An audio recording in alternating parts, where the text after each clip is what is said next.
watching Left, Right and Centre. I'm Nidhi Razdan. On the show tonight, Narendra Modi's strongest words of anguish on the 2002 riots, says he was racked with pain and shaken to the core by what happened. Does this finally close the chapter of 2002, or does this stop short of an apology? Also, the government breaks the rules for Meera Kumar and Mayawati, allowing them to turn government houses into memorials. Is it really possible to end the politics of privilege? That's a little later in the show. But first, Narendra Modi responded on his blog today to the clean chit he's got from a Gujarat court yesterday in a riots case, and spoke out at length for the first time on what he called his personal pain. In some of the strongest language he's ever used on the riots, Mr. Modi talked about his grief and anguish and how he had suffered personally. Rahul Srivastav has more on that big story tonight. Rahul, how is this being looked at? Is it being looked at as an expression of regret, anguish, remorse, or something that stops short of an apology? How is it being seen? Nidhi, there is almost everything. There is anguish, grief, I was targeted.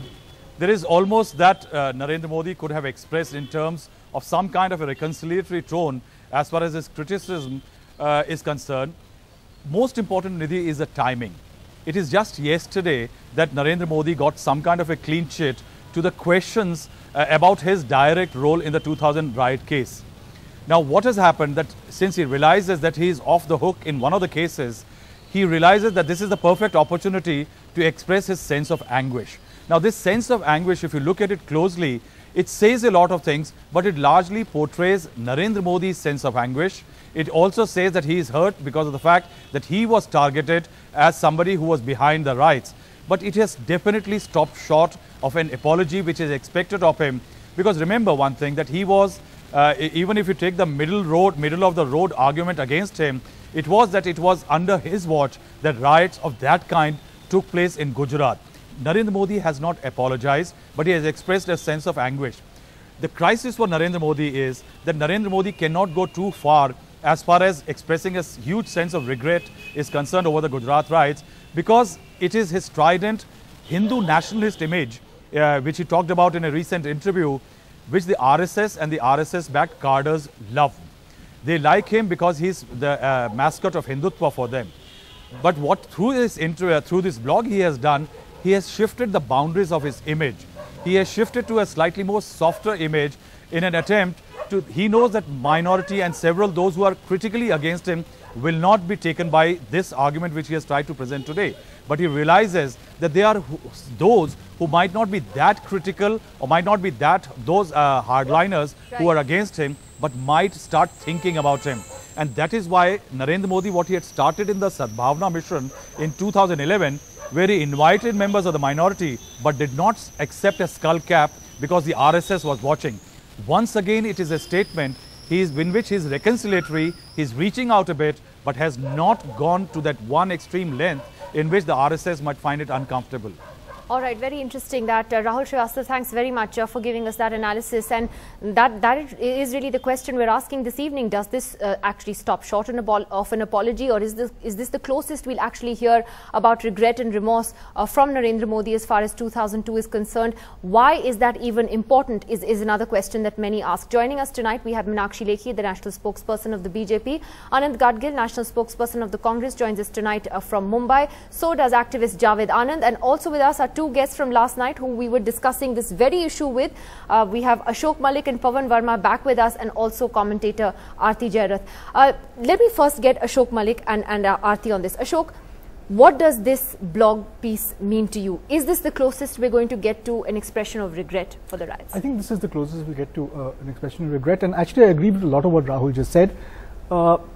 If this blog had come in isolation without the exoneration of sorts that Mr. Modi got yesterday, it wouldn't have had the same impact.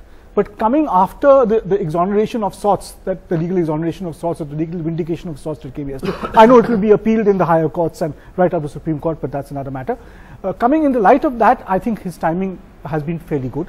And what it will do is, there are going to be people who will never vote for Mr. Modi and never embrace his politics. Fair enough, I'm not discounting that. And frankly, large sections of Muslims retain some misgivings about him. I acknowledge that as well. But in the past couple of years, the conversation around this man has changed, especially in the light of the UPA government's failures. This, in conjunction with yesterday's court decision, will get a few fence-sitters who are looking for reasons to vote for Mr. Modi to perhaps say, so fine, we will vote for his him. image. As Rahul said. It does. It expands his ambit, as it were. Aarti, how do you look at it? Because the other thing Rahul was saying was that it stops short of being an actual apology to say, I'm sorry that this happened on my watch. Do you see it that way, or is it important that there are issues that he has touched upon today that he hasn't spoken on at all in the last 10 plus years? Nidhi, you know, frankly, I don't know who Narendra Modi is trying to fool.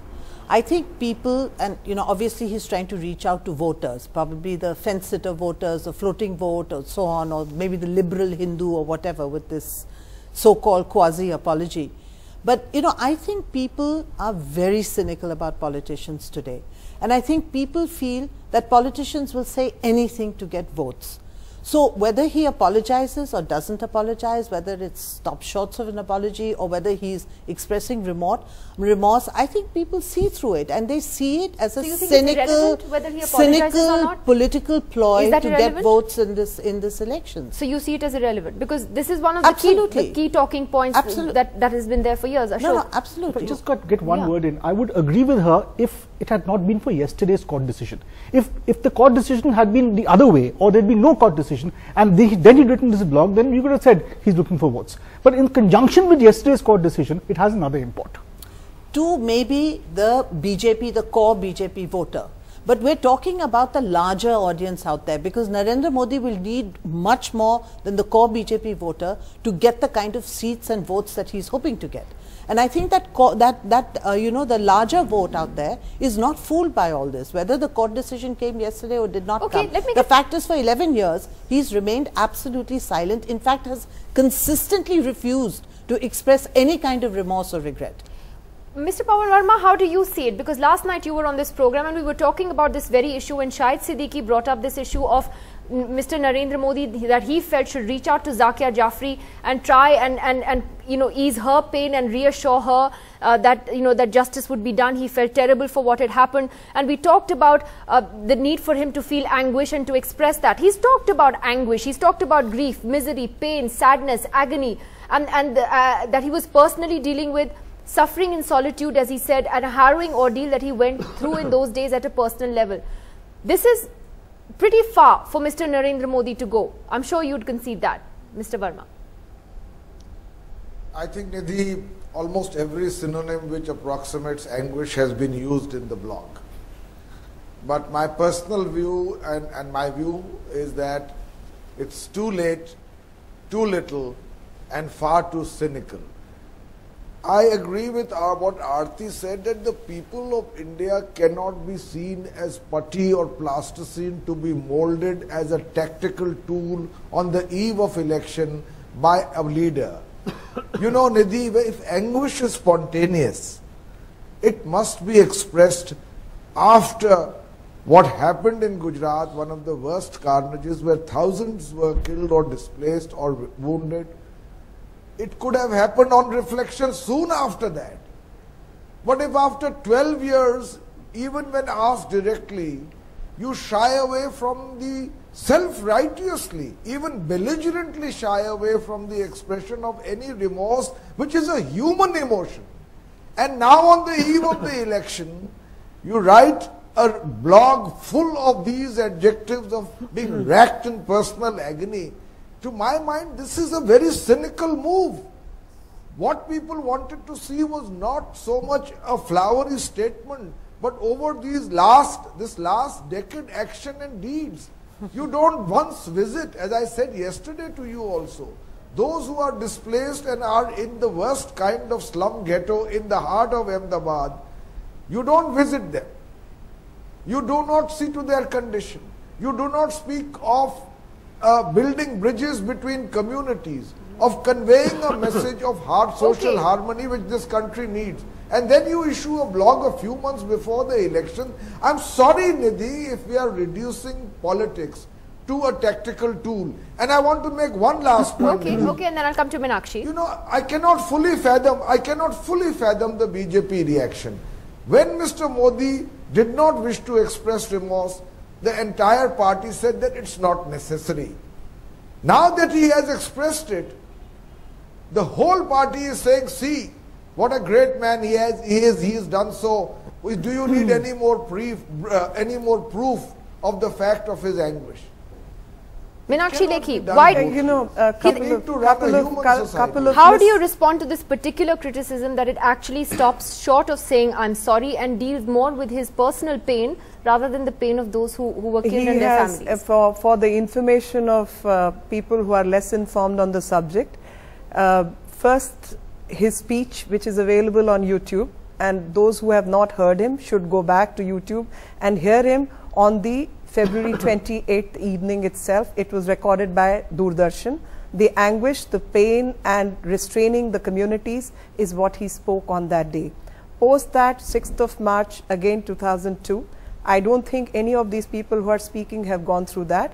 Prabhu Chawla, an interview with Prabhu Chawla, where in Seedhi Baat, where he categorically said that if I have committed all the crimes that you are claiming I have committed, in that case, no question of apology, please hang me. Because those are not the crimes for which anybody should be excused. There is no excuse for such crimes. Then 2011, the verdict comes. The verdict is not a new verdict in Zakia's matter, but the matter was before the Supreme Court, SIT, which was monitored by the Supreme Court. And 2011, when a clean chit was given to him, he went on Sadbhadna mission to the communities in all districts and held one-on-one meeting with the people and kept fast for 36 days, 37 days. I don't think any politician in the history of India has done that, post Mahatma Gandhi, of course. Then comes this, which is also, this is not a new case. This is a case which was closed down by the Supreme Court. What about saying I'm sorry that this happened on my watch? No, I'm sorry that people died when I was Chief Minister. This is horrible. Nidhi, this is horrible is what has been expressed already. If I have committed a wrong, which the courts have found repeatedly, that there was no wrong committed by the CM or the Gujarat government. No, even if he's not criminally culpable, I'm just saying the fact that these killings happened. Nidhi, we are coming to the assuaging the pain part. Now, assuaging the pain part, nobody has ever discussed that 6,500 crore 10 years ago was spent on rehabilitation process of these victims. Nobody in the history of riots can claim that. Maximum number of cases, including, you know, Zakia's matter, which everybody is discussing, nobody is telling that this was on a photocopied FIR. There were forms that I dash so and so. No, allow me, please. You're talking about assuaging, you're talking about giving justice. So you're saying he's spoken through his actions? He has spoken through his and actions. He has spoken through his words, he's spoken through his actions. What do you want? What do you want, Javed Anand? Let me take that to you. As an activist who's dealt with this issue for... Let me ask Javed. Will not get converted. Okay, so Javed, you know, as Meenakshi said, there are people, and Ashok said the same thing, there are people who just will not be convinced no matter what. So what is it that you would want from Mr. Modi today? Let me not say, Nidhi, what I want. Let me not also express my views on what I think.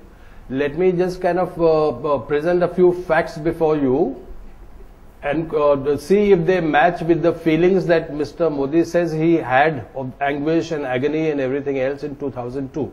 I will not even talk about the actual killings and the mutilation of bodies and the gang rapes and all. I am talking about the aftermath of that. You should talk Point about the number falsity. one, it looks as if Mr. Modi is constantly mixing up facts with fiction. The Gujarat earthquake did not happen 5 months before the carnage of 2002. It happened 13 months before, when not he but Mr. Keshubhai Patel was the Chief Minister. That nature-made disaster united Gujarat's Muslims and Hindus and everybody else. 2002 ripped the communal relations apart completely. That is point number one. Point number two is Mr. Modi, according to this blog of his today, was so anguished at that time that he had no time to think of the anguish and pain of others. Thus, for example, the over 1.65 lakh Muslims who were voluntarily forced out of their house living in relief camps. There were tens of thousands of boys and girls who pleaded repeatedly for postponement of exam because they were in no position to give their annual examinations in March and April. The Gujarat government said no. The Gujarat government refused to provide any relief until on a petition from Citizens for Justice and Peace, the Gujarat High Court ordered, and then Mr. Modi had to perforce provide relief, but soon thereafter he made a statement saying, why should we be supporting baby producing centers? Why do you think he said this in the blog today? Just give me a moment more, please. Point number 3 is when Mr. Lingdo said the conditions are not right for elections in August 2002, he repeatedly pointed out to his constituency that Lingdo is saying this because he's a Christian like Sonia Gandhi. He's not J.M. Lingdo, he's James Michael Lingdo. Point number 2002 elections of his was fought not as an assembly election, but as if it was an India-Pakistan war where there was repeated reference to Mia Musharraf, Mia Musharraf, Mia Musharraf. So this is his, the kind of record that we are talking about. If this looks like a man in anguish, he even distinguished between Hindu pain and Muslim pain. Okay, I'll take that quickly before I come to I'm surprised. Okay, Javed, sorry, I'll take 20 seconds. 20 seconds. Yeah. 20 seconds. 20 seconds. Can I have my 20 seconds, please? Yeah, quickly. 2 lakh rupees compensation for the Hindu victims of Godhra. This thing, 1 lakh for those who died 27th onwards. Even the Atal Bihari Vajpayee government was shocked and had to intervene. Okay, so does this look like a man now, in if all this sounds like a man who was anguished, whose heart beats for everybody, I leave it to your viewers to judge. No, he looks like a man in action because I have given the figure of how many times the medical help was available to the victims, how a circuit house, how Mr. Anand, please allow me to complete. And I'm surprised at Mr. Anand's statement that Mia Musharraf paints him as if he's the president of India and not Pakistan, and he has no qualms that here is a person who has hurt the Indian interest repeatedly, and Mr. Anand is fighting for Musharraf more than his own brotherhood. And when it comes to my own brotherhood, and I claim Hindus and Muslims alike, everyone in the country, every drop of blood which has fallen on this land in any riot, it pains me, it pains any Indian. And when we are discussing dividing this for political gains is what Modi fixing industry is doing, Modi crucifixion industry has done throughout. They have never allowed wounds to heal, but in Gujarat, wounds have healed, and 30% of Muslim population has voted for Mr. Modi, including a constituency like Katle, where 70% population is Muslim, and yet they have chosen a BJP candidate and have supported Mr. Modi. Now this pain which was suffered by people. You have not answered 5 of my questions. I will answer you have not each one, 5 Mr. of my Anand. questions. They are facts. Challenge me if you can. I am capable of Please answering. challenge me if you can. I will answer each one. My Take them one by one. All right, I'll answer one by one. Let it be one-on-one face-off. Let him ask a question and I'll answer it. I don't have time for a one-on-one face-off, but there are 2 or 3 points that he raised. Yeah, please repeat it for my. I'll answer put 6 questions. Because I felt everything was such a cooked-up story which he was speaking. So you believe Mr. Modi has been misinterpreted and misread? Not just misinterpreted, misinformation, sustained misinformation campaign has been run. That is what I am saying. I just want to ask the Congress briefly. Nobody. One line. Mr. Anand should keep quiet right now. No, 1 second. A circuit house was converted into a virtual police station. All the people, a cabinet committee was held to give the relief and rehabilitation, and all Muslim officers were sent there to look after. Each person in those camps had been investigated medically. Why hasn't Mr. Modi said a word on Maya Kodnani all these years? Why should he? The courts are doing very well. Why does the High Court need to intervene, ma'am? Why does the High Court have to intervene in mid-April? By the same court. And direct the Gujarat government to do what it was not doing. The fact there is no distinction between people A, B, C who indulged in riots goes to show that administration performed perfectly well. In fact, people like Mr. Anand should answer that 62 people who have been named in a fabricated case of Ms. Zafri. In that case, a widow, of course, a wrong has happened. She's lost her husband. It is most convenient, madam. You are not Jafri, answering my question. You are running away from my question. Of course, it is fabricated. What are you talking about? Allow me to complete. I have a point of view. Most convenient. I have 62 people have been named. Some of them were not even in the country. A person has been named as Home Minister who was not even the Home Minister. people were missing, they What were is the topic of posted discussion just outside, now? even Feeling they and have been facts. named. That kind of falsity. Zakia Jafri till 2005 What are appeared we before discussing today, Nanavati Nidhi? Commission, Yeah, gave one two second, Javed. affidavits which are Okay, completely but we're different digressing from here. the 2006 We're digressing here. affidavit. Anand Gadgil, the point is, how does the they are Congress look at exploiting what today commentators a are saying You have is run away from an my attempt by question. Mr. Modi, an attempt by Mr. Modi to soften his image. He may not convince those who are against him and against what he stands for, but fence sitters certainly may be more inclined to turn towards him. Mr. Gadgil, how does the Congress see that? My first reaction is these are crocodile tears. Secondly, if the court verdict would have been different yesterday, perhaps we would not have seen this kind of a block. That's true. Third thing, I was in Gujarat when the election took place. Last 10, 12 days, 15 days I was camping in Gujarat. I was surprised to read this blog because I have never seen, Mr. Modi writing or talking in English, this kind of an English when I was there in Gujarat. So I wonder whether somebody else has written this or Mr. Modi has written it.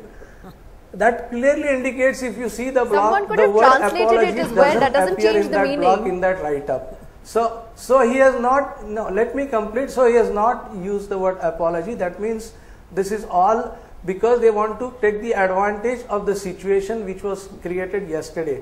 They are creating a picture, Mr. Modi and his colleagues, that the court verdict is end of everything, which is not the case. Only the local court has given the judgment. There is a long way to go. But This is a taking protest advantage, petition, they are Mr. trying to Gadgil. create an image. Since you are an They are trying to architect, let create me an image inform that you the everything law. has got a full stop. No, let me finish my point.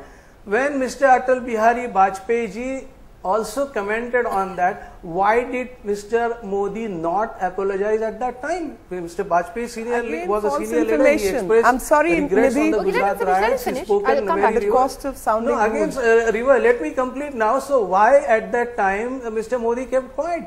I mean, we fail to understand. So all this allow is me taken one into line, account. Nidhi. These are simple Only one crocodile line. tears. You know, this is what I was calling misinformation campaign, because whenever they are quoting Mr. Vajpayee's statement, they are not quoting it completely, because the first line is lifted कि ये समय है राजधर्म निभाने का, pause, और वो वही कर रहे हैं. So वो वही कर रहे हैं will be chewed up by the Congress people. I don't know how well informed these people are, or on purpose they are running misinformation campaigns. okay, but In there's a Vajpayee's case, the pauses used to say a lot. They spoke a million that's words. really- Please. Well, I mean, no, you should there's know a better than fundamental anybody question else. here. I can't One convert second. Aarti. Hearing I can't Vajpayee really for so convert long. Aarti. There's a but- fundamental question here which I want to ask. She But the fact she is, also which is said half that truths are Muslims voted half. for, No, you when for you're BJP reporting in One second, Gujarat. one I second, was Mr. there.